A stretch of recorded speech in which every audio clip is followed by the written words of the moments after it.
Assalamualaikum warahmatullahi wabarakatuh. Perkenalkan, nama saya Alpi Nur Rahman. Saya dari Prodi PGSD dengan dosen pengampu Profesor Dr. Bulkani MPD yang akan membahas tentang evaluasi pembelajaran. Ya, kita masuk ke dalam pokok pembahasan. Yang pertama, makna evaluasi pembelajaran. Yang kedua, fungsi evaluasi pembelajaran. Yang ketiga, manfaat evaluasi pembelajaran.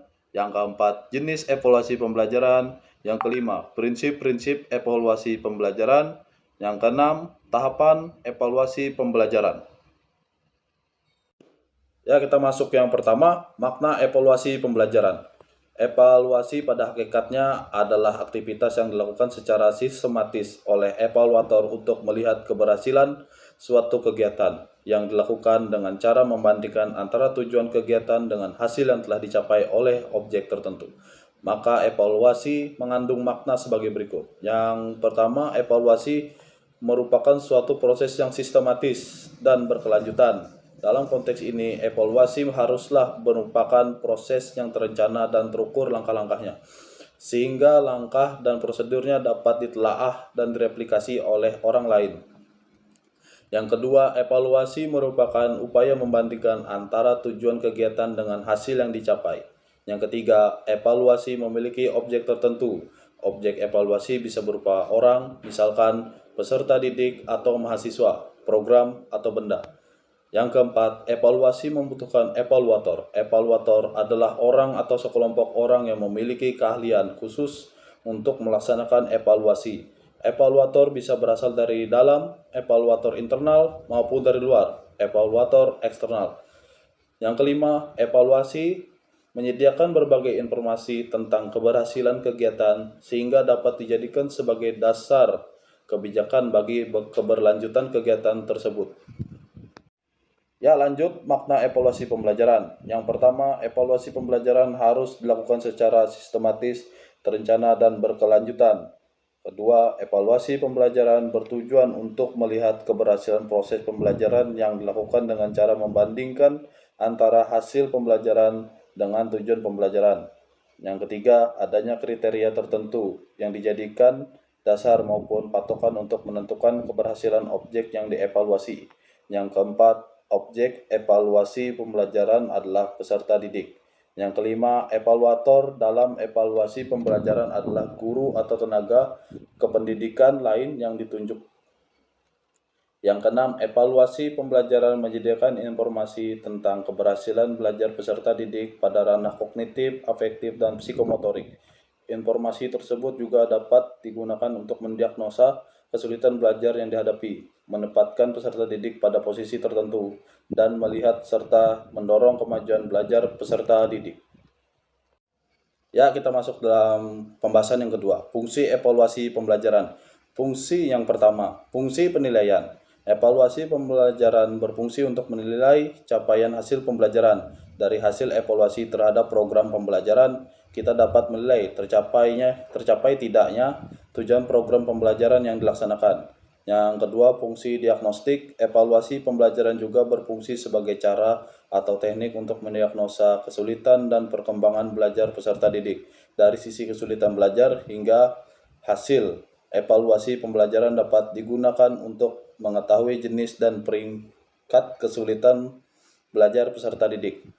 Yang ketiga, fungsi penempatan. Evaluasi pembelajaran juga dapat berfungsi untuk menempatkan peserta didik pada posisi tertentu, baik posisinya jika dibandingkan dengan peserta didik lain maupun terhadap standar tertentu. Yang keempat, fungsi motivasi.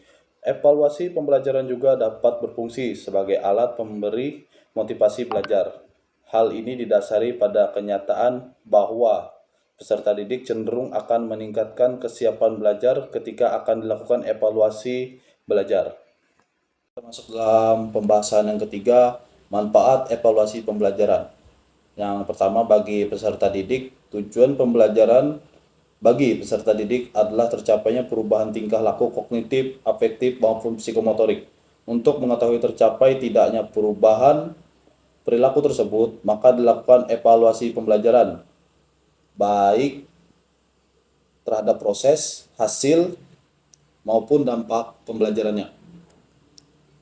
Terus yang kedua, bagi guru, sebagai pendidik yang merencanakan dan melaksanakan pembelajaran, maka guru memiliki kepentingan sangat besar terhadap pelaksanaan evaluasi pembelajaran, karena evaluasi pembelajaran dapat memberikan gambaran tentang efektivitas proses pembelajaran yang diberikan guru. Sebagai pelaksana atau manajer pembelajaran, guru perlu mengetahui apakah pembelajaran dilaksanakan telah berubah perilaku peserta didik sebagaimana yang diharapkan.